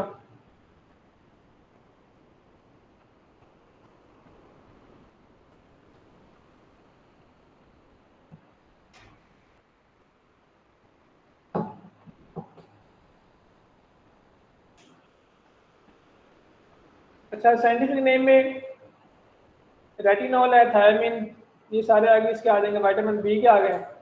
सी का अस्कॉर्बिक है, कैल्सीफेरॉल है, टोकोफेरल है और क्विनोन्स है। ये विटामिन के है। यहाँ तक ठीक है? किसी को इशू हो कोई किसी किस्म का भी पूछ सकते हैं, ठीक है? चले, अब आगे पेपर में अक्सर जो आता है ना सवाल है कि ये आ रहा होता है कि overdose of vitamin A causes, vitamin A का अगर बंदा ओवरडोज करता है, ओवरडोज ऑफ विटामिन ए से कौन सी डिजीज होती है, या ओवरडोज ऑफ विटामिन बी से कौन सी डिजीज होती है, ऐसे विटामिन सी से, डी से, ई से, के से, आपको इन तमाम का पता हो, ठीक है? तो लिखे सबसे पहले overdose of vitamin A causes liver disease,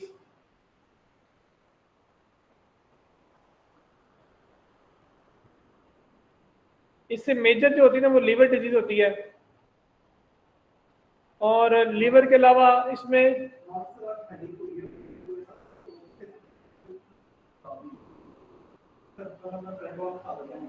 खा लें, आपको भी मेरे ख्याल से विटामिन जो है ना ई की कितना ओवरडोज ले लिया आज आपने। अच्छा, इसमें लिखे विटामिन ए में क्या आ जाएगा, इसकी ओवरडोज से क्या आ जाएगा, लिवर डिजीज है। पार्शल लॉस ऑफ हेयर, जो गंजापन नहीं आया था अक्सर लोगों का, पार्शली जो गंजे हो रहते हैं, वो भी विटामिन ए की डेफिशिएंसी से होता है। And dry and rough skin भी से होती है, ओवरडोज से, ओवरडोज होता है। पार्शल लॉस ऑफ हेयर, हाँ जी, टेस्ट सबके हो जाते हैं ना तमाम विटामिन के, लेकिन विटामिन डी का टेस्ट करवा लेना चाहिए सबको ना, विटामिन डी का और विटामिन जो है ना B7 का ना, ताकि पता, सीबीसी में सारे नहीं आते, उसमें विटामिन नहीं आते, उसमें तो आपका कंप्लीट ब्लड काउंट आएगा ना, उसमें आपका आरबीसी आ जाएगा, डब्ल्यूबीसी आ जाएगा, प्लेटलेट्स आ जाएगा, एचपी आ जाएगा, उसमें मेन ये 4 चीजें आती हैं सीबीसी में तो। हाँ यार, विटामिन के टेस्ट का स्पेसिफिक नेम कोई नहीं है, विटामिन ए का टेस्ट तो अलग है, बी का इस तरह करके इनके तमाम के टेस्ट मतलब उसी तरह होते हैं, 1 पे 1 होते हैं इनके ना। अच्छा, ओवरडोज ऑफ विटामिन ए लिख लिया आप लोगों ने, अभी लिखे overdose of vitamin B.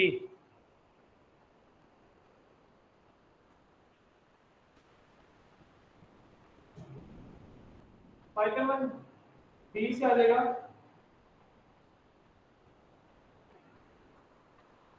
Indigestion आ जाएगा, और डायरिया ऐसे होता है।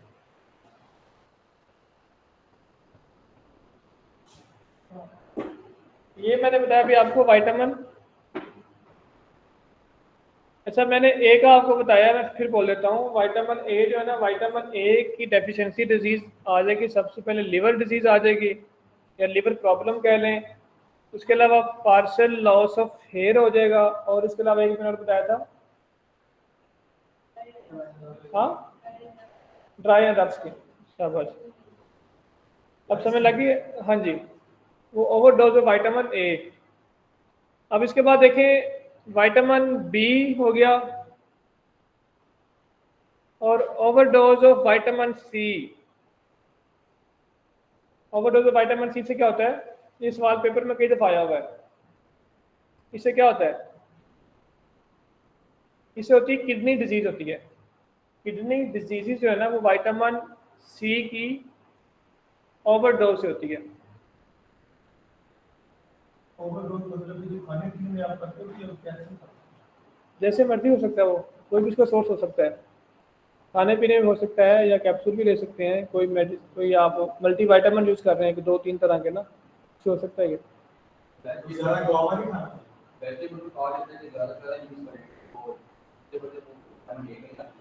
लेकिन फिर भी यार, एक चीज़ की एक ना रिकमेंडेड अमाउंट होती है ना, अगर आप ज़्यादा एक ही चीज़ को इस्तेमाल किए जा रहे हैं, आप डेली कद्दू ही खाए जा रहे हैं, कद्दू ही खाए जा रहे हैं कि विटामिन ए आए, मेरी आंखें इंप्रूव हों, तो उससे फिर लिवर भी आपका मतलब के मुतासर हो सकता है ना।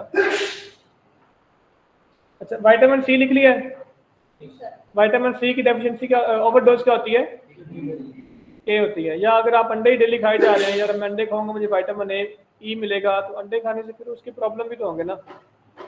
और विटामिन लिखें overdose of vitamin D causes. अच्छा, सी मैंने क्या बताया आपको, किडनी डिजीज, और सी वाला पेपर में सवाल कई दफा आया हुआ है।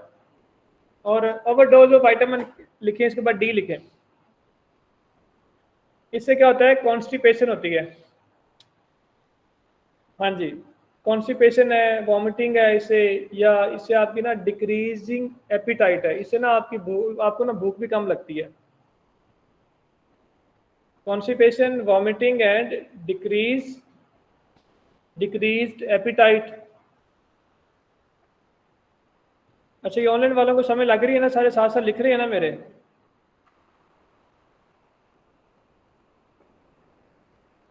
ठीक है। अच्छा, अब आ जाए विटामिन ई पे आ जाए। ओवरडोज ऑफ विटामिन ई जो है ना, उसमें आ जाएगा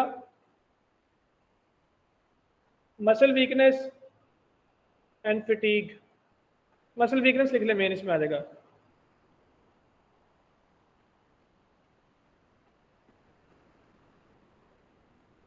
ओवरडोज ऑफ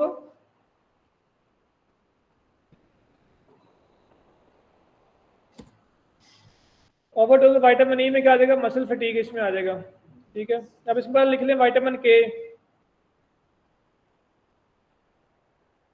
विटामिन के की जो ओवरडोज है ना, उससे क्या आ जाएगा आपका, जो इंक्रीज्ड स्वेटिंग, पसीना आपको ज़्यादा आता है अगर विटामिन के को आप ज़्यादा इस्तेमाल करते हैं तो।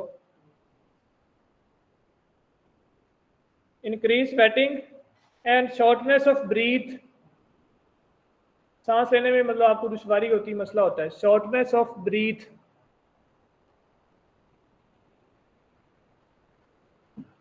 And swollen eyelids.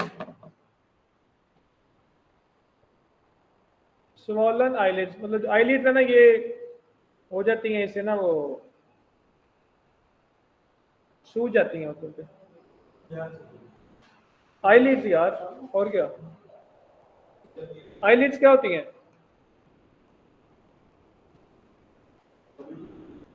समझ नहीं आ रही? अच्छा, अभी मैंने आपको बताया है विटामिन के बारे में हमने क्या पढ़ा है। अभी जो है ना विटामिन की हमने ओवरडोजेस के बारे में पढ़ा है। अगर ओवरडोज हो जाएगी विटामिन किसी एक की तो उससे क्या हो जाएगा। अब इसमें हमने 6 विटामिन का पढ़ा ओवरऑल ना, मतलब इसमें हमने विटामिन बी को as a vitamin B complex, मतलब B1 की हमने ओवरडोज की बात नहीं की, B2 की नहीं की, B3 हमने सिर्फ एज ए होल उनकी बात की है। अब इसमें सबसे पहले मैंने आपको बताया था कि विटामिन ए की जो है ना ओवरडोज से क्या हो जाएगा, उसमें मेन प्रॉब्लम क्या होगा, आपका लीवर जो है ना वो इफेक्ट होगा, लीवर डिजीज होगी। इसके अलावा उसमें और क्या होगा आपको, हाँ जी, ड्राई रफ स्किन होगी, और जो आपकी बाल्डनेस होगी, मतलब कि पार्शियल लॉस ऑफ हेयर होगा। सबसे पहले इसमें ही आ जाएगा। उसके बाद विटामिन बी की हमने बात की थी। विटामिन बी जो है ना, उसकी डेफिशिएंट ओवरडोज से क्या होता है, इनडाइजेशन होता है, नाउजिया होता है, इसके अलावा उससे डायरिया भी हो जाता है। ये उसमें 3 मेजर हैं, आप इसमें से कोई से 2 विचार कर लें। और इसके बाद विटामिन सी था। विटामिन सी का जो ओवरडोज है, ये क्या होता है, इससे किडनी फेलियर होता है, किडनी डिजीज होती है। ये पेपर में सवाल कई दफा आ चुका है। और उसके बाद विटामिन डी है। डी से क्या होता है, कॉन्स्टिपेशन है, वॉमिटिंग है, डिक्रीज एपिटाइट है, मतलब भूख का कम लगना है, वॉमिटिंग वगैरह क्या आना जो है ना, ये इसमें शामिल है। और उसके बाद विटामिन ई है, उसमें विटामिन ई आ जाएगा। विटामिन ई में क्या आ जाएगा, मसल वीकनेस है, मसल फटीग हो गया, या ब्लीडिंग वगैरह हो जाना, जैसे ये आपके ना जो होते हैं गम्स की ब्लीडिंग वगैरह जो है ना, ब्लीडिंग भी इसी से होती है, गम्स वगैरह की ब्लीडिंग। और विटामिन के में क्या आ जाएगा, स्वेटिंग इसमें आ जाएगा, और शॉर्टनेस ऑफ ब्रीथ आ जाएगा। और इसके अलावा इसमें क्या आ जाएगा, स्वॉलन आईलिड्स आ जाएगा। हाँ जी, अब ये ठीक है यहाँ तक। अच्छा, अभी इस तरह है कि टाइम थोड़ा रह गया है, 5-10 मिनट ही है। अभी मैथ तो हम कर नहीं सकते, तो इस तरह करते हैं, आप लोग ज़रा, आप में से कोई बंदा मतलब या तो कहते हैं मैं सारा आज का रिपीट कर देता हूँ, या अगर आप लोग टेस्ट में तो आप लोग टेस्ट दे दें, कोई छोटा सा ओरल टेस्ट कर लें।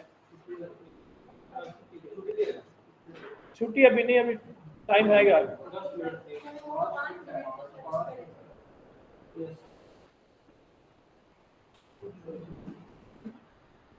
अच्छा, ओरल टेस्ट ठीक है जी, ओरल टेस्ट ले लेते हैं आप लोगों का।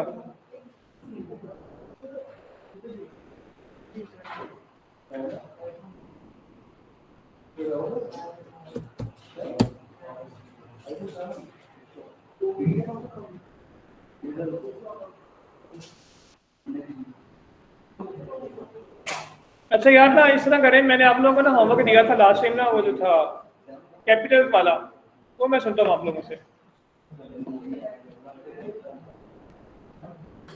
वो आप सब लोगों ने याद किया होगा। अच्छा, ये ना जो ऑनलाइन वाले बच्चे ना मेरे सामने तो बैठे नहीं हुए, इनसे मैं सुन नहीं सकता, लेकिन आप लोगों ने ना सही है। अच्छा चले, 1 बाय 1 पूछता हूँ सबसे मैं। आप बताएं सबसे पहले मैडम। ठीक है, टेस्ट में कर लेंगे मैथ्स ना इंशाल्लाह। अर्जेंटीना का बताएं, आसान है सबसे। Argentina, Valencia, Bagaria. अच्छा, आप बताएं, आपके साथ अर्जेंटीना का। हाँ, आपका नाम क्या है? आपका? अच्छा, आप तो अर्जेंटीना का ब्यूनस आयर्स है, ठीक है, शाबाश, यहाँ किसी ने बताया। अच्छा, आप बताएं ग्लासी वाले, आपका नाम क्या है? दानियाल। दानियाल साहब बताएं मुझे, आसान सबसे पूछूंगा, आप सीरियस बच्चे हैं। ब्राजील का क्या है?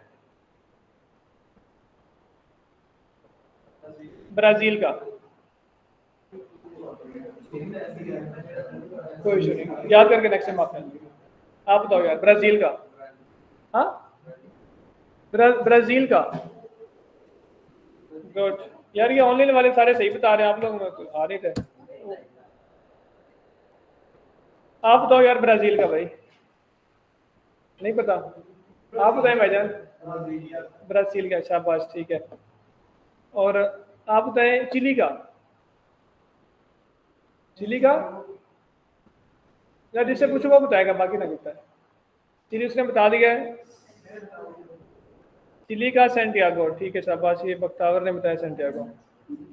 कोलंबिया का बताएं जनाब आप, कोलंबिया का। साउथ अमेरिका की बात करें, साउथ अमेरिका में कोलंबिया भी एक है। कोलंबिया का क्या होगा? उसने बता दिया, बोगोटा। कोलंबिया बोगोटा नहीं है, सेंटियागो नहीं, बोगोटा है कोलंबिया का ना। चिली का सेंटियागो है, वो आपने सही बताया था। अच्छा, आप बताओ कोलंबिया का बोगोटा। बोगोटा,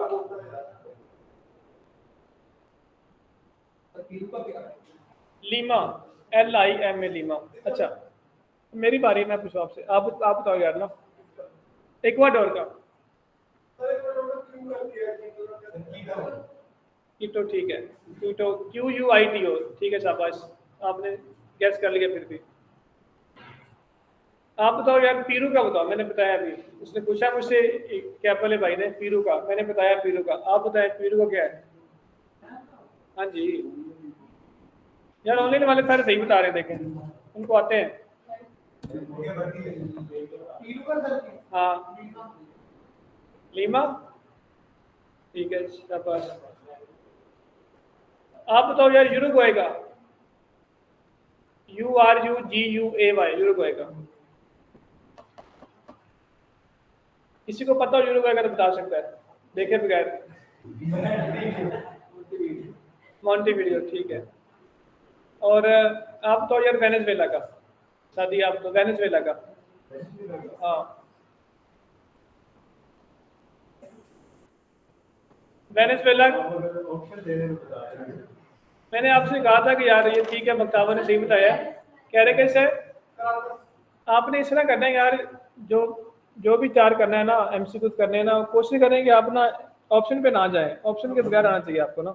लेकिन फिर भी चलो, अभी तो आप लोग याद करें, खैर अभी तो ऑप्शन का इतना इशू नहीं है, लेकिन वैसे मैं फाइनल बता रहा हूँ ना कि आप लोगों ने अपना एक टारगेट रखें यार ना। मैंने 2 माह के बाद, मतलब देखिए, मिनिमम जो होता है ना PPSC 1 पेपर की तैयारी में ना, आपके 4 से 5 माह लग जाते हैं ना। अगर आप कहें ना कि 40 दिन में अगर आप लोग पेपर कर लेंगे तो वो झूठ है। अगर आप लोग एफर्ट करते हैं ना, जितना आपको यहाँ पे हम लोग काम करवाते हैं और साथ जो होमवर्क देते हैं ना, अगर उसके अकॉर्डिंग आप लोग चलते हैं ना, तो आप 4 से 5 माह में पेपर क्लियर कर देते हैं, मिनिमम जो है ना। अब उसके लिए आप लोगों ने खुद से एफर्ट ज़्यादा करनी है। हमारी यहाँ पे एफर्ट तो होगी ना, अब जो करवा रहे हैं आपके सामने ही। अब एक क्लास के अंदर हम ना वन लाइनर चीज़ें डिस्कस नहीं कर सकते। यहाँ पे तो जो स्पेसिफिक टॉपिक्स हैं जो कि थोड़ा डिटेल में करने, वो हम लोग कर लेंगे। 1 बाय 1 चीज़ें जो है ना, वो आप लोगों ने जो वन लाइनर है ना, वो आप लोगों ने खुद से तैयार करनी है। तो उसका आपके पास एक सबसे जो बेस्ट सोर्स है वो क्या दिया हुआ है? PPSC के हवाले से 5 पेपर है, उनको आप सबसे पहले तैयार करो। आपके कम से कम 40 से 50 नंबर तो वहाँ से आ जाएंगे ना। अगर पेपर रिपीट वो उतना नहीं भी करते, फिर भी इतने आपके पेपर आ जाएंगे। और इसके अलावा आपको ये पता हो कि बाकी इसमें आपने क्या करना है। अक्सर हम लोग इंग्लिश में आके थोड़ा सा मार खा जाते हैं, ठीक है। अब इंग्लिश के लिए आपको पता है, आप सबसे आसान बुक उठा लें, टू द पॉइंट बुक उठा लें, और टू द पॉइंट बुक में से आप चीज़ें तैयार करें। अब उसमें से आपने क्या क्या तैयार करना है, फॉर एग्जाम्पल वहाँ से आप तैयार कर लें, जैसे कि उसमें है ईडियम्स तैयार कर लें, फ्रेजल वर्ब्स तैयार कर लें, और उसके अलावा ग्रामेटिकल रूल्स तैयार कर लें, पार्ट्स ऑफ स्पीच तैयार कर लें, और चेंज ऑफ वॉइस तैयार कर लें, वहाँ से नरेशन कर लें। ये आप उसमें चेंज में बस कर लें, इंशाल्लाह आपका इंग्लिश वाला हो जाएगा। प्लस आपने रिपीटेड जो सवाल उससे किए होंगे ना, तो और इसके अलावा एक है वो कैब है, एनालॉजीज है। उसके लिए आपको मैंने पहले बताया था, गूगल पे जाकर सर्च करेंगे ना 501 के नाम से ना, 501 सीरीज है एक। ये सीरीज को जब आप सर्च करेंगे ना, तो यहाँ पे आपके पास वोकैब आ जाएगी, एनालॉजीज आ जाएंगे, ग्रामर के रूल्स आ जाएंगे, सारे यहाँ पे आपके पास आ जाएंगे। तो अच्छा, मैं दोबारा फिर बताता हूँ कि मैंने आपको इंग्लिश के बारे में ये बताया कि इंग्लिश आपने जो करनी है ना, वो टू द पॉइंट बुक से तैयार करें। टू द पॉइंट बुक से आपने, मैंने कहा है कि जो चीज़ें तैयार करनी है ना, उसमें कि सबसे पहले आपने करना है, यार मैंने आप टॉपिक लिख लेना, वहाँ जाके सर्च कर लीजिएगा, पेज नंबर ज़बानी याद नहीं मुझे, लिख लें ज़रा। हाँ ठीक है। तो मतलब कि उसमें इडियम्स मैंने कहा था आपको करें, फ्रेजल वर्ब्स करें, पार्ट्स ऑफ स्पीच करें, ग्रामेटिकल रूल्स करें, नरेशन करें, चेंज ऑफ वॉइस करें, ये 6 चीज़ें बस कर लें। और जो वोकैब है और एनालॉजीज हैं, उनके लिए 501 सीरीज जो मैंने लिखा नहीं वहाँ, 501 सीरीज ये कर लें। यार ये 501 सिनोनिम्स के वहाँ पे वर्ड्स लिखे होंगे, 501 होंगे। हाँ बुक का नाम है, मतलब ये बुक आपको पीडीएफ में मिल जाएगी ना।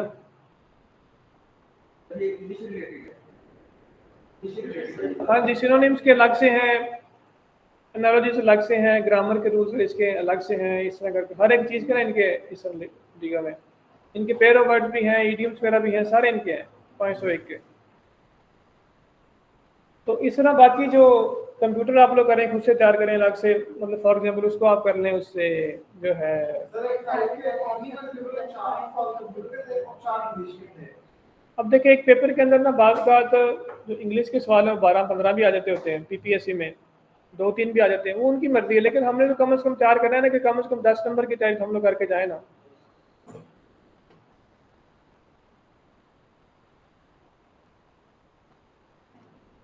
यार जो पाकिस्तान अफेयर्स है ना, इसके लिए आप लोग इस तरह करें कि वन पेपर की तैयारी के लिए ना आपकी रिकमेंडेड बुक तो मैं नहीं करूँगा कि आपको बुक रिकमेंड करें उसको पढ़ें, लेकिन फिर भी अगर आपके पास टाइम हो ना पढ़ने का, तो आप ये बुक एक पढ़ सकते हैं, ट्रैक टू पाकिस्तान के नाम से ना, आसान लफ्ज़ों में बुक लिखी हुई है, तो ये पढ़ लीजिएगा। ट्रैक टू पाकिस्तान, अहमद सईद भट्ट की बुक है ये, ट्रैक टू पाकिस्तान, TREK,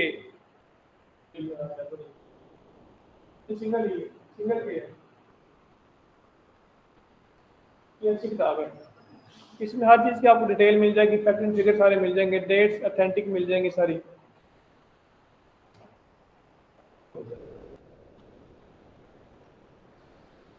इसमें ये आ जाएगा, प्री पार्टीशन है।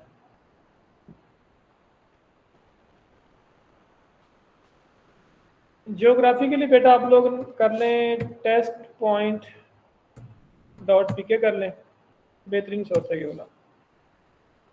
इसमें वर्ल्ड जियोग्राफी भी है, पाकिस्तान की जियोग्राफी भी है। चलिए अभी किसी ने कुछ पूछ रहा है तो पूछ लिया, अदरवाइज मैं फिर मीटिंग एंड कर रहा हूँ।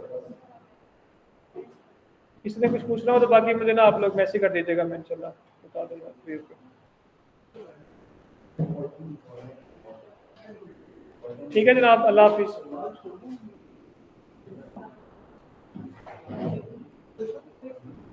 होगी कुछ मत बस हो रही है।